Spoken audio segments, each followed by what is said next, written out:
Signal पता है ना? हाँ। देकर जल्दी वापस आना। जाओ।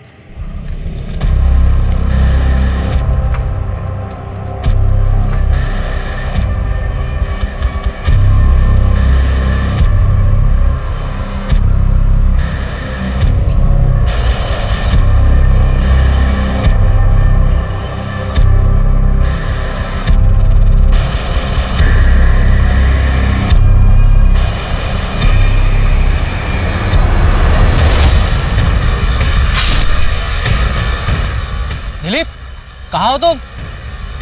दिलीप,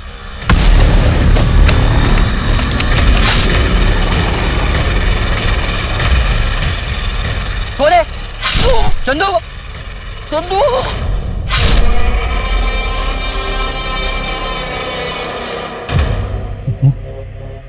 इतना टाइम क्यों लगा रहे ये लोग?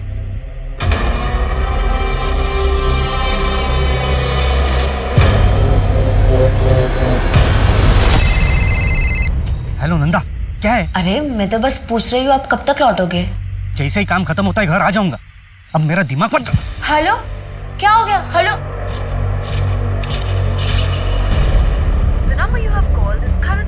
नेटवर्क ही नहीं है।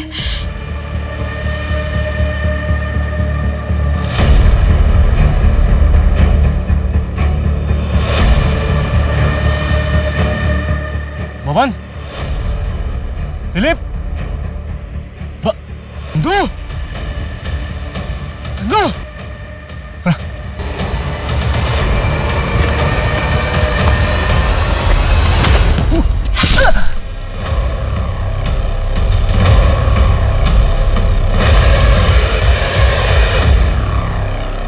कहा जाता है कि विकृत मानसिकता विनाश का आगमन है। एक अपराधी जब किसी निर्दोष व्यक्ति की जान लेता है तो वो सिर्फ एक जिंदगी नहीं बल्कि उससे जुड़ी कई सारी जिंदगियों को तबाह कर देता है। अपने किसी करीबी की मौत इंसान को इतनी गहरी चोट पहुंचाती है जिसके जख्म जिंदगी भर ताजे रहते हैं। नमस्कार, मैं आशुतोष राणा क्राइम पेट्रोल सतर के इस नए अध्याय शातिर क्रिमिनल्स में आप सभी का हार्दिक स्वागत करता हूं। आज हम एक ऐसे भयंकर अपराधी का केस लेकर आए हैं जिसके निर्दयी स्वभाव, क्रूर व्यवहार और जघन्य अपराधों के बारे में सुनकर लोगों का दिल दहल जाएगा। ऐसा अपराधी जो अपने बेखौफ इरादे और बेशर्म रवैये के चलते इतना गिर गया था कि उसने इंसानियत की सारी हदें पार कर दी और बुराई का एक ऐसा भयानक रूप दिखाया जो अब तक किसी ने नहीं देखा था।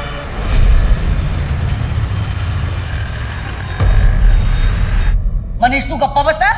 लेकिन आई तू ऐसा कर कैसे सकती है? प्रॉपर्टी माझी है, इसमें से मैं तुझे कुछ भी नहीं देने वाली हूँ। अरे अगर ये जमीन तेरे नाम पे कर देना तो तू उसे भी बेच के खाएगा। पहले 2 रुपए तो कमा के दिखा मुझे, हैं? अक्खा दिन नवालीगिरी करते घूमता है। तेरे को पहले ही बोल रहा हुआ, उस जमीन पर मेरा भी हक है। चुपचाप उसे मेरे नाम पे कर दे वरना तुझे घर से बाहर निकाल दूंगा, समझी? तू मुझे घर से बाहर निकालेगा? ये मेरा घर है और ये हरकत फिर से की ना मैं तुझे घर से बाहर निकाल दूंगी। मुझे घर से बाहर निकालेगी? मुझे? अब समझ आया? अगर आइंदा मुझे घर से बाहर निकालने की बात की ना तो आंटी आप ठीक तो है ना? पागल हो गया? अपनी माँ पे हाथ उठाता है। अबे तू होता कौन है रे हमारे घर के बीच में बात करने वाला? वो तो आई की मेहरबानी है करके तू यहाँ रह रहे, समझा ना? मेहमान है, मेहमान की तरह रहे। मनीष देख बोल रहा हूँ, अगर दोबारा ऐसी गलती की ना पुलिस में कंप्लेन कर दूंगा। अबे ये धमकी किसी और को देना, समझा क्या? पुलिस में कंप्लेन करेगा? जा कर लेना जो करना है। खून आ गया है, आइए मैं दवाई लगा देता हूँ, आ जाइए। कितना खून निकला। कोई अपनी माँ पे हाथ उठाता है क्या? और आप कब तक ऐसे सहती रहेंगी? अरे वो हमारी कोथरूड वाली जमीन है ना, वो मैंने मेरी बेटी सीमा के नाम कर दी और मनीष को ना पूछा ना बताया, इसलिए वो नाराज हो गया है। गलती तो मेरी ही है ना। गुस्से में हाथ उठाना मनीष की गलती है। कब तक आप उसकी गलती को अपनी गलती बोलकर ऐसे सहती रहेंगी? भगवान न करे कल के दिन कुछ हो गया तो? सरला आंटी, ये क्या हुआ? कैसे लगा ये? आप ठीक हो ना? अरे काव्या बेटा, बस बस वो मैं फिसल गई और मुझे चोट आई, लेकिन पंकज ने देखो ना पट्टी करके दी है मुझे। फिर झूठ ना, ये मनीष ने किया है ना? मेरे ही पिछले जन्म के कुछ भोग होंगे जो तुम दोनों मेरे बच्चे नहीं हो। आंटी, हम बच्चे ही तो हैं आपके। देख सीमा, मैं तुझे प्यार से बोल रहा हूँ, वो जमीन चुपचाप मुझे वापस कर दे। काव्या, हाय काव्या। शट अप मनीष, तुम्हारे जैसा गिरा हुआ इंसान मैंने आज तक नहीं देखा है। चलिए आंटी।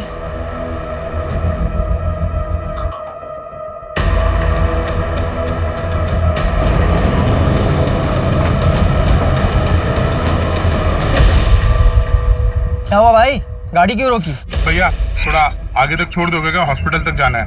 मेन रोड तक छोड़ देता हूँ, वहां से ऑटो मिल जाएगा। मेरा कस्टमर पिकअप के लिए वेट कर रहा है। अच्छा ठीक है भाई। आओ बैठो।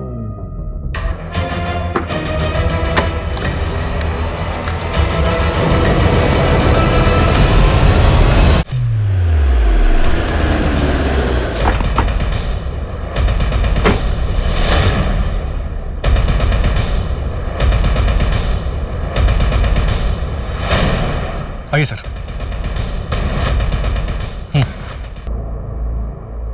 कार्टून में कच्ची दारू मतलब कुछ तो इलीगल काम हो रहा था यहाँ पे। सर, बब्बन की लाश हमें इस पेड़ के पीछे मिली थी और दिलीप की लाश वो पत्थर के पीछे। ये दिलीप और बब्बन इसी के लिए काम करते हैं। सर, यहाँ 2 लाशें और हैं इस तरफ, ये देखिए। और सर दूसरी लाश वहाँ है। हमारी वांटेड लिस्ट में भी है ये। और सर एक बैग भी मिला है, लेकिन सर इसमें सिर्फ कागज के टुकड़े हैं, ये देखिए। जोशी, इसका मतलब यहाँ स्मगलिंग हो रही थी और ये चंदू अपने सामने वाली पार्टी को धोखा देने वाला था। मतलब ये लोग आपसी मुठभेड़ में मारे गए? नहीं जोशी, ये जो कुछ भी हुआ है डील फाइनल होने से पहले ही हुआ है। इनका साथी रहा हो जो इन्हें मारकर भाग गया हो। एक आदमी 5-5 लोगों को कैसे मार सकता है? हाँ, ये हो सकता है कि एक से ज्यादा लोग रहे हैं। जोशी, इनके गले की नस काटी गई है, रिएक्ट करने का मौका ही नहीं मिला होगा।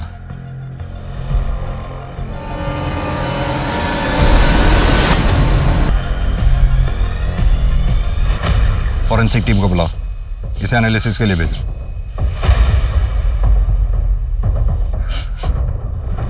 जोशी, तुम्हें कुछ गंध सी नहीं आ रही, जैसे कोई खुशबू इत्र वगैरह की हो? आतर हल्की हल्की आ तो रही है। सर यहाँ पीछे वाले रास्ते पे भी एक लाश मिली है। सर कंट्रोल रूम से इंफॉर्मेशन मिली है, राजेंद्र नगर के बैक रोड पर एक कैब खड़ी है, उसमें खून के धब्बे हैं। चलो।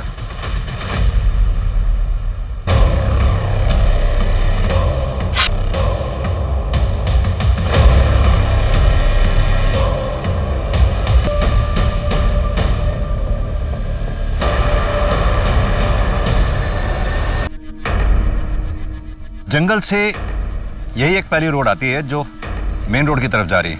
ये इत्तेफाक नहीं हो सकता। गावड़े, एक काम करो, आसपास के घर में पता करो कहीं सीसीटीवी लगा हुआ या किसी ने कुछ देखा हो। शर्मा, इन लोगों की स्टेटमेंट ले लो और यहीं रुकना, मैं कैब देख कर आ रहा हूँ।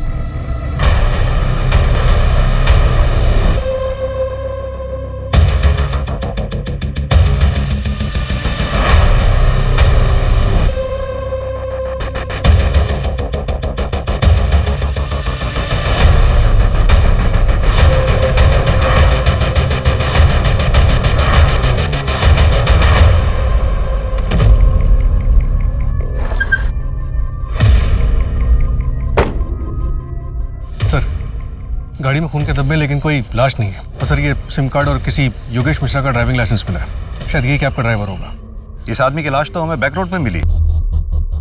कैब चुराने के लिए योगेश मिश्रा को मारा गया होगा। हाँ, हो सकता है जोशी, लेकिन अगर कैब चुराने के लिए ही योगेश का मर्डर किया जाता तो गाड़ी इस तरह से रास्ते के बीचों बीच छोड़कर कातिल नहीं जाता। तो शायद गाड़ी खराब हो गई होगी। और सर, एक और बात, गाड़ी में सेम इत्र की खुशबू आ रही है जो हमें जंगल वाली बॉडीज में मिली थी। चेक करो।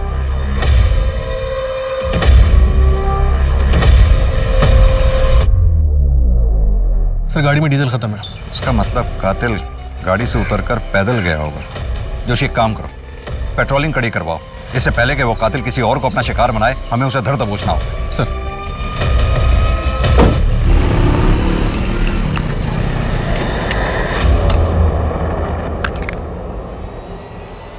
अरे भाई साहब, क्या हुआ?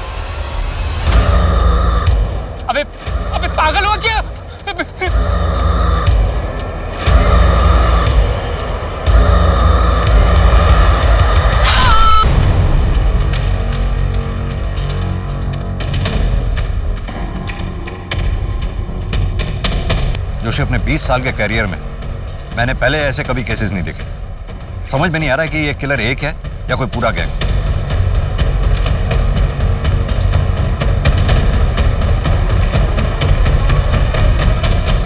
सर ये दवाइयों का बिल है।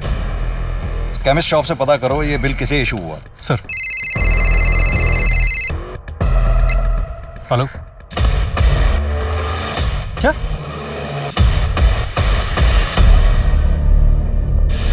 क्या ये? कल रात में 3 गेस्ट आए थे, अंदर एंट्री है, तेरे रजिस्टर में एंट्री नहीं है।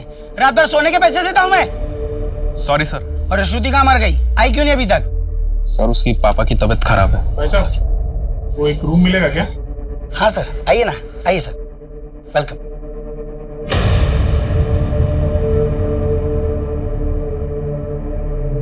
नाम क्या है sir? Lucky Tiwari. Sir Aadhaar card please. लेकिन कोई आईडी प्रूफ नहीं है। लकी तिवारी, जाहिर है कातिल ने अपना असली नाम तो बताया नहीं होगा। एक दिन में 9 मर्डर करके ये किलर आखिर प्रूफ क्या करना चाहता है? वही तो जानना है। न जाने कैसे मीडिया वालों को भनक लग गई और वो जंगल वाले क्राइम स्पॉट पे पहुंच गए सर। सर आप टेंशन ना लें सर, इस केस को मैं खुद मॉनिटर कर रहा हूँ। जी जल्दी कंट्रोल करेंगे सर। जी सर, मैं आपको अपडेट करता रहूँगा। ओके सर, जय हिंद।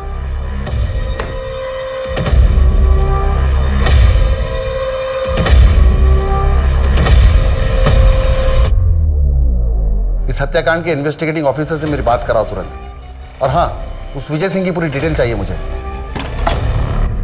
अरे विजय, क्यों भड़का रहे लोगों को मेरे खिलाफ? भड़का नहीं रहा हूँ शेट्टी साहब, उनको उनका हक दिला रहा हूँ जो आप नहीं देना चाहते। कौन बोला है? 1 महीने का पगार एक्स्ट्रा दे रहा हूँ, समझा ना? और तू ज्यादा लीडर मत बन। लीडर बनने का कोई शौक नहीं है मुझे। 3 महीने का पगार दे दीजिए वरना क्या? वरना क्या? जानता है मैं कौन हूँ? हाथ मत लगाइए शेट्टी साहब, वरना अंजाम अच्छा नहीं होगा। अंजाम तो बेटा मैं अब तुझे दिखाता हूँ क्या होता है। क्या? कच्ची दारू? नहीं सर, वो मैं पहले करता था, अभी वो बंद कर दिया। अभी सिर्फ देसी दारू, वो भी लीगल है सर। ये कच्ची दारू का धंधा विजय करता होगा सर, मेरे पीठ पीछे। विजय के साथ झगड़ा हुआ था तुम्हारा? हाँ सर, वो विजय मेरे वर्कर्स को मेरे खिलाफ भड़का रहा था, लेकिन उसके इस काले धंधे के बारे में मेरे को कुछ नहीं पता। ये हाथ पे निशान कैसा है? ये सर वो राखी बंधाई थी, टूट गई। क्यों सर?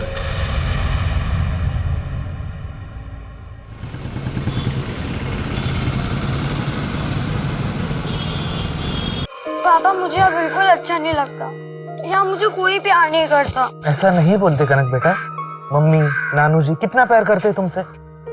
बस मुझे एक नौकरी लग जाए, फिर मैं तुम्हें और मम्मी को यहाँ से लेके जाऊंगा। पर पापा। कनक, तुझे कितनी बार कहा है इस कमीने आदमी से मत मिला कर। नाना जी, मेरे पापा है वो। अगर इससे इतना ही प्यार है ना, तो तू भी क्यों नहीं चली जाती इसके साथ? कम से कम मेरी बेटी की जिंदगी तो संवार जाती। तुम दोनों से छुटकारा मिलता तो कम से कम वो आगे तो बढ़ पाती। पापा प्लीज। तू चुप रहे और इसे लेकर अंदर जा। चल अंदर जा। और तू दोबारा यहाँ कदम में मत रखना, वरना मुझसे बुरा कोई नहीं होगा। हट।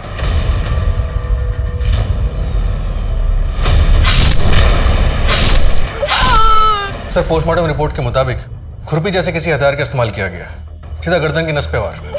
खुरपी? ये मर्डर वेपन कुछ अजीब नहीं है? सर दिलीप, बब्बन, विजय और योगेश, इनकी जो गर्दन की नस काटी गई उसका जो कट है वो काफी खुरदुरा है। और इन्फॉर्मेशन के लिए डिटेल रिपोर्ट मंगवाई गई। और सर गिरीश के घर वालों से बात हुई, उन्होंने बताया कि गिरीश अपने घर से बाइक लेके निकला था जो गायब है। सर उसके नंबर प्लेट से उसे ट्रैक करने की कोशिश कर रहे हैं। जोशी, इस जंगल वाले हत्याकांड में एक्चुअल टारगेट कौन था, इसके बारे में पता लगाना हमारे लिए बहुत जरूरी है। सर विजय दिलीप और बब्बन का बॉस था, हो सकता है उसी के साथ किसी ने दुश्मनी निकाली हो। विजय की पत्नी नंदा से बात हुई, उसे इस दारू की स्मगलिंग के बारे में कुछ नहीं पता। और रही बात योगेश और गिरीश की, ये दोनों मुझे मेन टारगेट नहीं लगते। इनका किलर को मिलना इत्तेफाक हो सकता है। अब बाकी बचे वो लोग, लॉज का मालिक रोहित तोमर और वहां का सिक्योरिटी गार्ड गणेश, उनके बारे में कुछ पता चला? सर रोहित की पत्नी अभी शहर में नहीं है, कल तक पहुंचेगी। बाबा, बाबा, आई खाना खाने बुलाई। अबे नालायक, सब बिगाड़ दिया ना तूने, बिगाड़ दिया ना सब कुछ। हाँ? सुधर जा।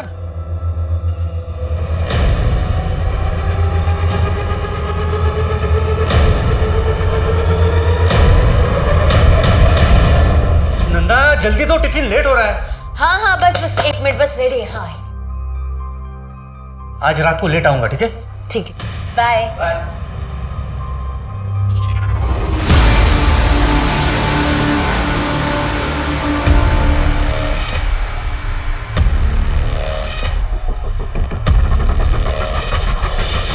विजय, तुम्हारा नहीं हमें।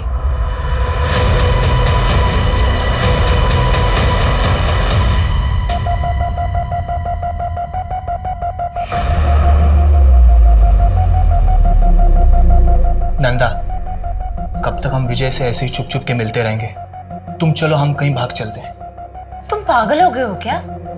मैं ऐसा भाग नहीं सकती। जैसा चल रहा है ना वैसे चलने दो। इसका मतलब विजय जब तक तुम्हारी जिंदगी में है, तुम शादी नहीं करोगी।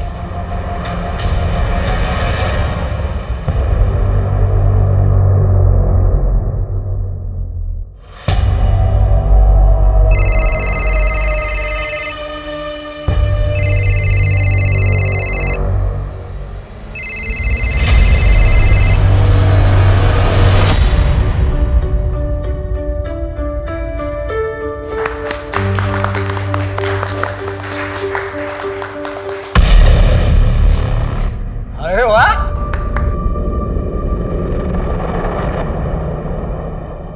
तुम तो बड़ी खूबसूरत लग रही हो। और ये मनीष, बे पता है जा रहा हूं, लेकिन तू शादी भले ही इससे कर रही है, तो अगर तो नहीं मनाऊंगा ना।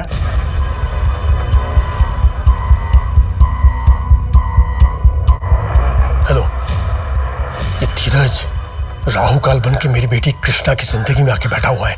जब तक ये रहेगा तब तक मेरी बेटी आगे नहीं बढ़ पाएगी, इसलिए इसे तुरंत रास्ते से हटाना होगा, कैसे भी, और आज ही। क्या हुआ? मुझे ऐसे अर्जेंटली क्यों बुलाया? पापा हम लोग ऐसे जल्दी से जल्दी, पापा वरना वो लोग आपको मार डालेंगे। पापा हम जल्दी चलते हैं। शांत हो जा बेटा, शांत हो जा बेटा। कौन मारेगा? काम खत्म होते ही मुझे फोन करना। लेकिन बेटा तेरी मम्मी तो वहीं पर है ना। पापा नाना जी मम्मी को कुछ भी नहीं करेंगे, हम लोग चलते हैं, बाद में आके मम्मा को ले जाएंगे। अच्छा, लेकिन विष्णु जी, आप तो कह रहे हो धीरज गुप्ता कनक के पिता है, तो उनके साथ जा सकती है ना, गलत क्या उसमें? अरे सर, आप समझ ही नहीं रहे हो। मेरी नातिन कल रात से गायब है और उस धीरज ने कुछ गड़बड़ किया है। 1 नंबर का कमीना है वो, आप पकड़िए उसे। सर मैं अपने मतलब धीरज के घर भी जाकर आई, पर वहां पे ताला लगा हुआ है। मुझे बहुत चिंता हो रही है सर, आप प्लीज उन दोनों को ढूंढ लीजिए, कहीं वो किसी मुसीबत में ना हो सर। प्लीज सर, प्लीज उन्हें ढूंढ लीजिए। सर, वो मेडिकल शॉप जिसकी रिसीट मिली थी वो पिछले कुछ दिनों से बंद है, उसका ओनर गायब है, हम उसे ट्रैक कर रहे हैं। और शेट्टी, उसके बारे में कुछ मिला?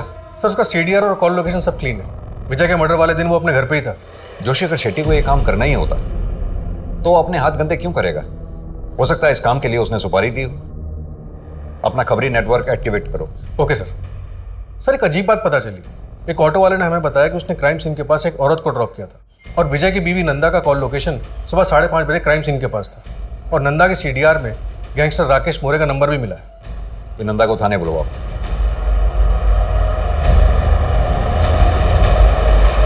सर, वो जो कैब में सिम कार्ड मिला था वो किसी बंटी सिंह के नाम पे रजिस्टर्ड है, शिवाजी नगर का एड्रेस है। तुरंत वहां के लिए निकलो, शायद कुछ हाथ लगे। अरे मैं तो बस पूछ रही हूँ, आप कब तक लौटोगे? जैसे ही काम खत्म होता है घर आ जाऊंगा।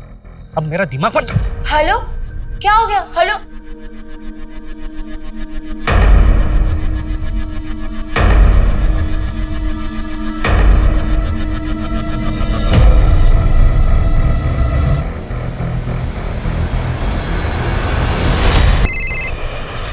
हेलो, कौन? हेलो नंदा, मैं बोल रहा हूँ। राकेश, तुम कहाँ हो? मैं कब से तुम्हारा फोन ट्राई कर रही हूँ, तुम्हारा फोन बंद है। वो सब मैं मिलके बताता हूँ। 20 मिनट में अपने घर के पीछे मिलो, मैंने सब कुछ सेट कर दिया है। मुझे पता था कि विजय स्मगलिंग के लिए कहा जाता था, इसीलिए मैं वहां गई। तुमने ये बात पहले क्यों नहीं बताई हमें? साहब मैं बहुत डर गई थी, समझ नहीं आ रहा था मैं क्या करूं। मैंने घर जाके राकेश का भी इंतजार किया, वो नहीं आया। कहानियां गढ़नी बंद करो नंदा। राकेश के साथ मिलकर तुमने ये कांड किया है, बाकी लोगों को क्यों मारा? साहब मेरा विश्वास करो, मैंने ऐसा कुछ नहीं किया है। मैं बस ये चाहती थी कि राकेश और मेरी सच्चाई किसी के सामने ना आए। तुम ये बात अच्छी तरह से जानती थी ना कि राकेश विजय को मारना चाहता था? नहीं साहब, मुझे नहीं पता था, मैं सच कह रही हूँ। ठीक है, अभी तुम जा सकती हो। अपना एक कांस्टेबल को बोलो इस पे निगरानी रखे और राकेश को उठवाओ। Right sir.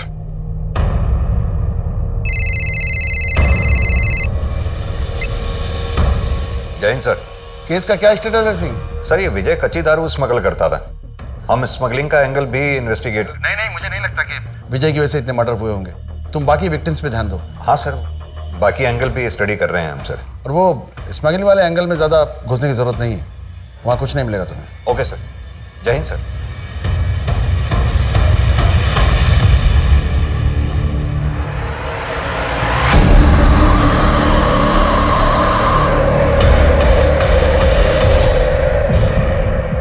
बॉडी पर कोई गहरी चोट के निशान नहीं है, बच्ची को गला दबा के मारा है।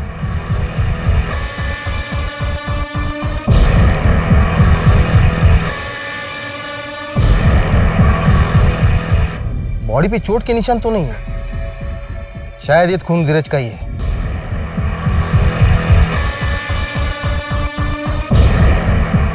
नौ नंबर का जूता है, इसे फोरेंसिक भेजो और पता करो कि इस दुकान में बिका है। शायद ये भी धीरज का ही है। प्रकाश, हमसे बहुत बड़ी गलती हो गई, हमने इस केस को हल्के में लिया। अब तुरंत धीरज के घर जाओ और अच्छे से तलाशी लो। मासूम कनक को बड़ी बेरहमी के साथ मारकर जंगल में फेंक दिया गया था। कनक के पिता धीरज कहां थे, उनके साथ क्या हुआ था? वहीं दूसरी तरफ इन लोगों को मौत के घाट उतारने वाले अपराधी अभी भी खुलेआम घूम रहे थे। लाखों कोशिशों के बावजूद पुलिस उनके बारे में कोई पुख्ता जानकारी हासिल नहीं कर पाई।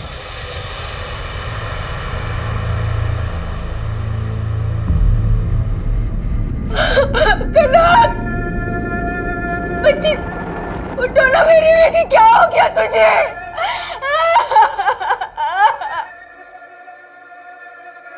देखिए कृष्णा जी, हम आपकी हालत समझ सकते हैं, लेकिन आगे इन्वेस्टिगेशन कंटिन्यू करने के लिए आपसे कुछ सवाल पूछने जरूरी है।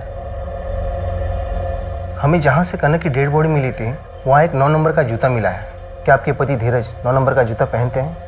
धीरज तो 8 नंबर का पहनता है। और आपके पिता विष्णु जी? सर वो पापा शायद 9 या 8 नंबर का पहनते हैं। सर शेट्टी का राइट हैंड सतीश के सीडीआर में हिस्ट्री शीटर मुन्ना का नंबर मिला है। इन दोनों के बीच पिछले महीने काफी बातचीत हुई थी। उठा लो इस मुन्ना को। और सर ये रोहित को लैंड माफिया यशवंत से काफी धमकियां मिल रही थी। दुगनी कीमत दे रहा हूं, ले ले। और मुझे जो चाहिए वो मुझे दे दे, वरना क्या? और तेरी धमकियों से डरने वाला नहीं हूं मैं। रुक, अभी पुलिस को फोन करता हूं। विनोद चंदेल को पुलिस की धमकी देता है। सर छोड़ दीजिए सर। लो, छोड़ दिया। लेकिन ये तो अभी ट्रेलर है भाभी जी, समझाओ अपने पति को। अगर इसे कुछ हो गया तो आपको कौन संभालेगा? वैसे संभाल तो हम भी लेंगे, समझाओ इसे। चल रे। लैंड माफिया, जमीन के लिए मर्डर करना या कराना आम बात हो गई है आजकल। ये रोहित के मर्डर के वक्त लैंड माफिया यशवंत कहां था? शहर में नहीं था सर। अगर रोहित इसका टारगेट था तो फिर इसने विजय और उसके लोगों को क्यों मारा होगा? सर यशवंत और शेट्टी दोनों पुराने दोस्त हैं। यानी कि इन मर्डर से दोनों को फायदा हो रहा था। एक तीर से दो निशाने। किस बात का कन्फेशन? अगर मुझे रोहित को मरवाना होता तो उसे ऐसे गायब करवाता कि उसका नामो निशान तक पता नहीं चलता। ए इंस्पेक्टर, ज्यादा होशियारी नहीं। ये गलती एक बार तो माफ कर रहा हूं। सरकारी नौकर हो ना, मेरे बारे में पता करो कि मैं कौन हूं और मेरी पहुंच कहां तक है। और अगली बार बिना सबूत के मेरे पास मत आना, नहीं तो ऐसी जगह ट्रांसफर करवाऊंगा कि सारी हेकड़ी धरी की धरी रह जाएगी। हो गई 4 धाम की यात्रा। यहाँ पोती गायब थी और आप गए थे अपने पाप धोने। अरे लेकिन मैं तो उसके सलामती के लिए माथा टेकने गया था। ये जूता आपका है? नहीं। आपके जूते देख के लग रहा है ये 9 नंबर के होंगे। हाँ तो? हमें कनक की डेड बॉडी के पास 9 नंबर का जूता मिला है। लेकिन आपका कहना है कि मैंने मेरे नाती को, दिमाग खराब हो गया है क्या आपका? ये जूता भी मेरा नहीं है, तो किस बुनियाद पर आप ये कह रहे हैं? हाँ ये मेरी है, लेकिन ये आपके पास कैसे? धीरज के घर में मिली। झूठा तो था ही, चोर भी था मतलब कनक की तरह उसे भी मार दिया। देखिए ये सब फालतू चीजें दिखा के ना आप कुछ साबित नहीं कर पाएंगे। ठोस सबूत हो तो मुझे यहां बुलाइएगा। चल रहा हूं मैं। सर, एक एनजीओ है आरजू, जहाँ पे वॉलंटियर्स भंडारा करते हैं और मेला लगाते हैं, जहाँ पे लोकल लोगों की बनाई हुई चीज़ों को बेचा जाता है। उसी में इत्र भी बिकता है, वैसा ही जैसे हमें क्राइम साइट पे मिला था। सर, एनजीओ के वॉलंटियर्स की लिस्ट में एक नाम सामने आया है, नटवर मलिक। और मेडिकल शॉप के ओनर ने बताया कि जो रिसीट बनाई गई थी वो किसी नटवर के नाम से बनाई गई थी, और जो दवाई ली गई थी वो बिना डिटेल्स के बेची नहीं जा सकती। जोशी, अगर ये नटवर ही किलर है तो बहुत शातिर खिलाड़ी है। परफेक्ट कवर लिया है इस एनजीओ का उसने। तूने पैदा किया ऐसे औलाद को, हट यहाँ से।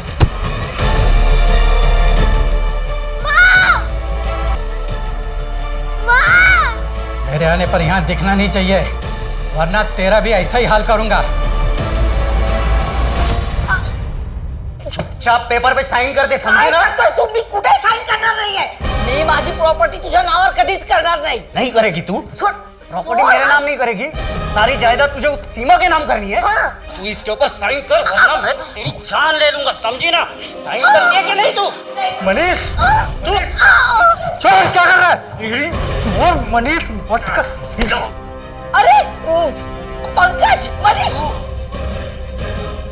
नहीं, मर जा फिर तू।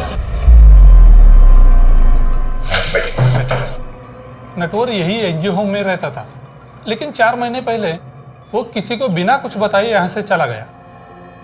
उसका कुछ सामान पड़ा है, मैं आपको दिखाता हूँ।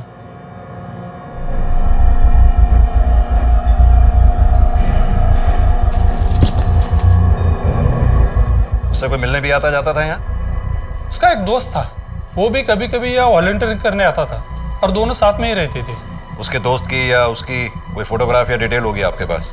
ऐसे वॉलंटियर्स की कोई डिटेल्स हम नहीं रखते। एक बात बताइए, आपके एनजीओ के स्टॉल पे जो इत्र बिकता है, कौन बनाता है उसको? एक बूढ़ी औरत है, यही पास वाले गांव में रहती है। नटवर का दोस्त रॉय वही उनसे इत्र लेकर बेचता था।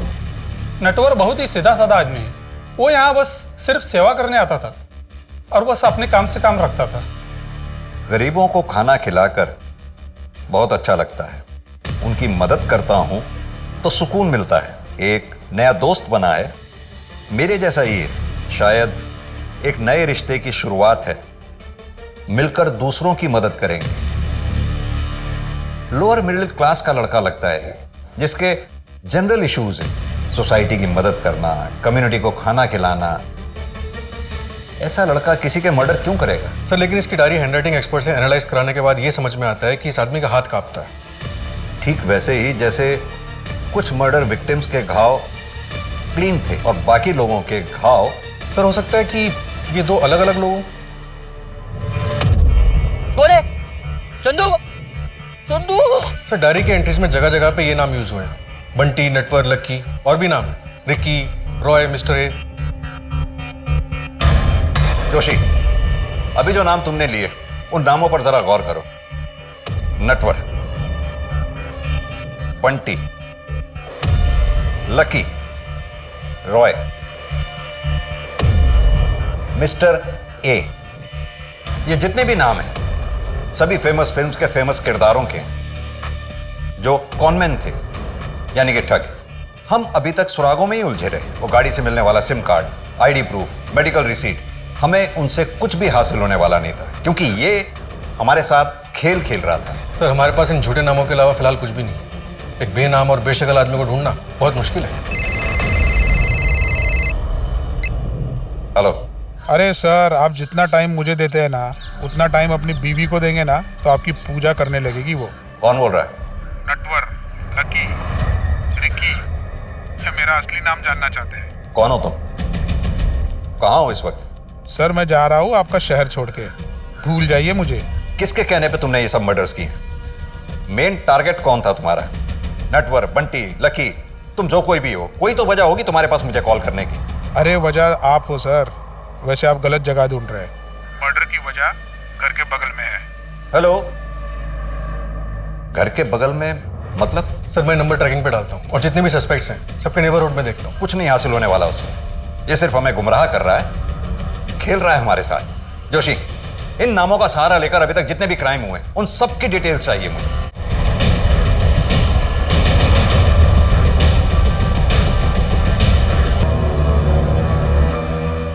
सर, कोलकाता वाले हत्याकांड की सारी डिटेल्स आ गई। तुम्हारा कहने का मतलब है 19 मर्डर्स हुए हैं वहां? हाँ सर, वही है। सारे मर्डर्स एक ही तरीके से किए गए और सर एक फिंगरप्रिंट भी मिला है, लेकिन वो रांची वाले फिंगरप्रिंट से मैच नहीं करता। हो सकता है शायद दोनों पार्टनर्स के फिंगरप्रिंट्स हो। डेटाबेस चेक किया तुमने? किसी भी कॉन्ट्रैक्ट क्लियर के साथ कोई भी मैच नहीं हुआ। सिर्फ ये प्रोफाइल शॉट मिला धुंधला सा। जिस गली में मर्डर हुआ उसकी अगली गली में भागता हुआ दिखा था। काफी अंधेरा था। इसकी गर्दन पर कोई चोट का निशान है या फिर कोई टैटू हो सकता है। एक काम करो, ये प्रोफाइल फोटोग्राफ लैब में भिजवाओ और अपने सुपरविजन में क्लीन करवाओ। शायद कोई टैटू का डिजाइन मिल जाए। मिस्टर नटवर, कहां छुपे हो तुम?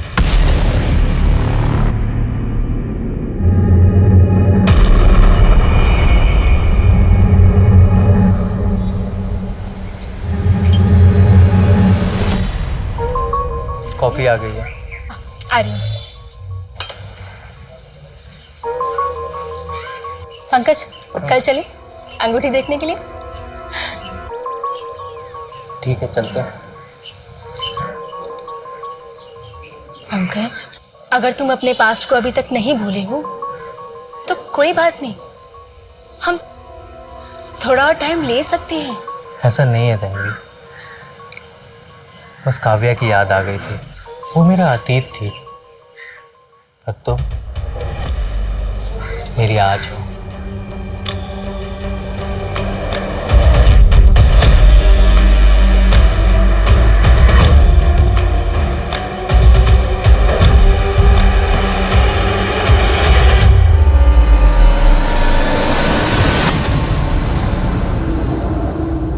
रुको, कहाँ जा रही हो तुम? मार्केट। और आप घबराइए मत, मैं वापस आ जाऊंगी। वैसे भी कहीं जाने के लिए अब कुछ बचा ही नहीं है मेरे पास। सर, पुणे के केस के बारे में पता चला है, लेकिन 2016 का। कितने विक्टिम्स थे? 2। सरला दीक्षित, किलर की अपनी माँ, और उनके पड़ोसी काव्या दवे। अपनी माँ? ये कंफर्म्ड है? किलर का नाम है मनीष दीक्षित। ये रहा उसका फोटो। अपनी माँ के मर्डर केस में प्राइम अक्यूज्ड है। ठीक उसी तरह से खुरपी से मारा गया था। इनके साथ एक आदमी रहता था, पंकज, जो इस केस का प्राइम विटनेस है। सर, पिछले 4 साल से पुलिस प्रोटेक्शन में। पुणे पुलिस ने उसे किसी दूसरे शहर में सेटल किया जब तक कि मनीष नहीं मिल जाता। इसकी फोटोग्राफ देश भर के पुलिस स्टेशन में सर्कुलेट कराओ। अपना खबरी नेटवर्क एक्टिवेट करो। 9 महीनों में पहली बार इस किलर को शक्ल मिली है।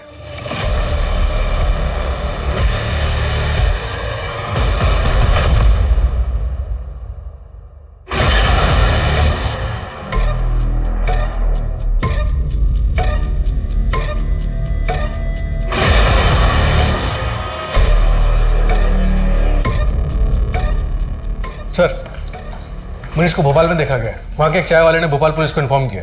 तुरंत एक टीम रेडी करो। भोपाल पुलिस को बैकअप रिक्वेस्ट के लिए बोलो। ये मनीष का, रोहित या विजय, इनमें से किसी से कनेक्शन मिला कुछ? नहीं सर, कोई कनेक्शन नहीं मिला। मुझे कुछ तो मिसिंग लग रहा है।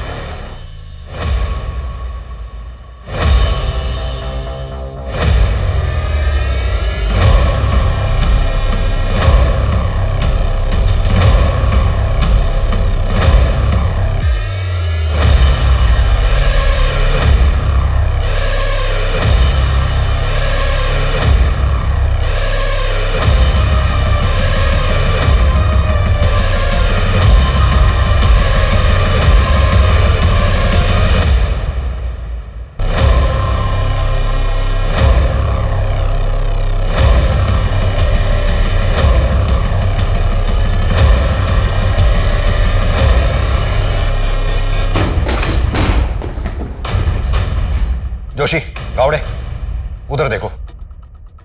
तुम मेरे पीछे आओ। तन्वी, ठीक तो हो तुम? देखो जरा, कहाँ है जोशी?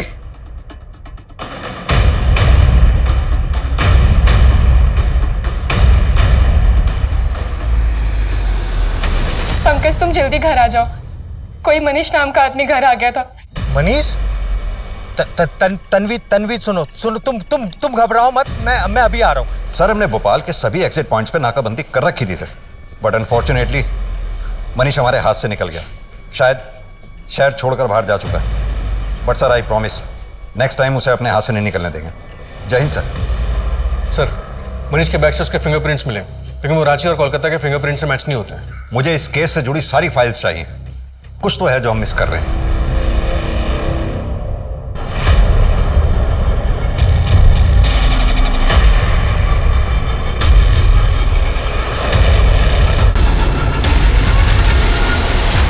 अरे गावड़े, मुंबई की फाइल नहीं, लखनऊ की फाइल चाहिए भाई। कहां हो तुम?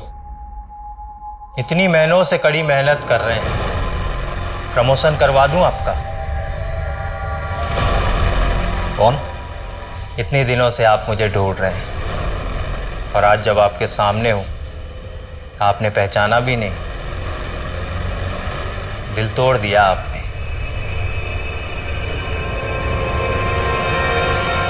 कि डायरी हैंडराइटिंग एक्सपर्ट से एनालाइज कराने के बाद ये समझ में आता है कि इस आदमी का हाथ कांपता है।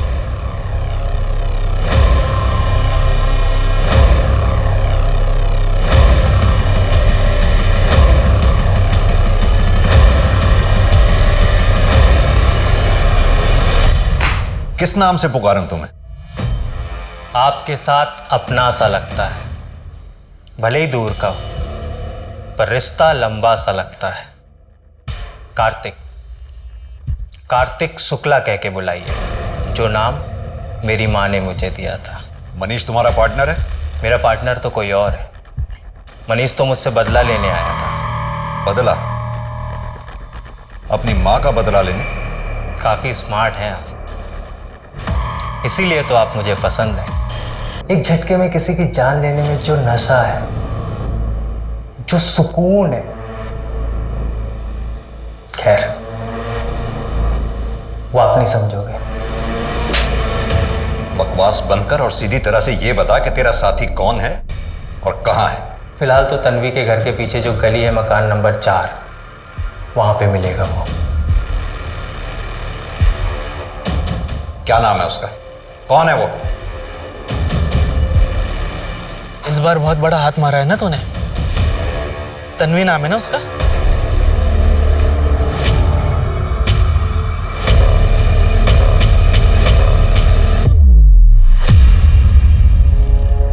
बेटा मुझे माफ करना, तेरी नानू को ऐसा फंसाऊंगा कि पूरी जिंदगी जेल में सड़ेगा वो।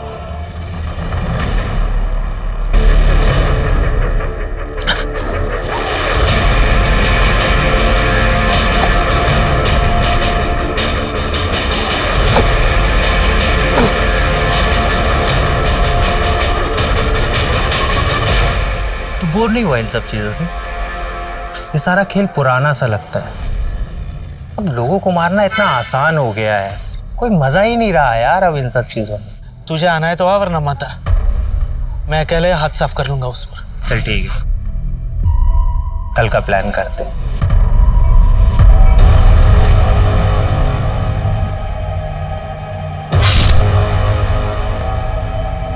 क्यों?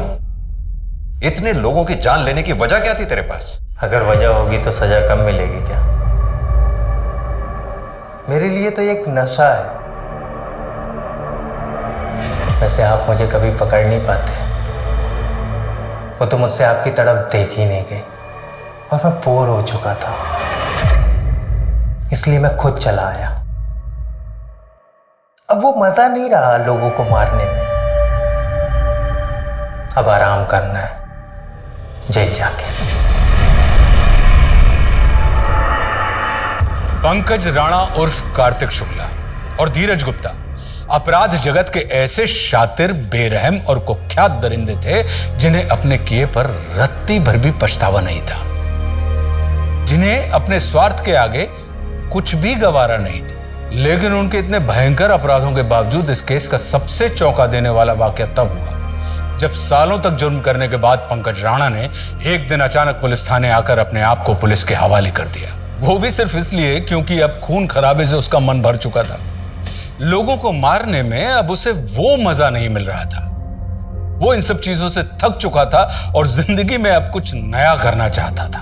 ये वाकया अपने आप में रोंगटे खड़े कर देने वाला है और हमें ये सोचने पर मजबूर कर देता है कि इस दुनिया में ऐसे भी लोग हैं जिनके लिए लोगों की जिंदगियों से खेलना सिर्फ एक खेल है जो उन्हें रोमांचित करता है। भावनाओं में बहकर एक अजनबी पर भरोसा करना बिल्कुल भी उचित नहीं हो सकता।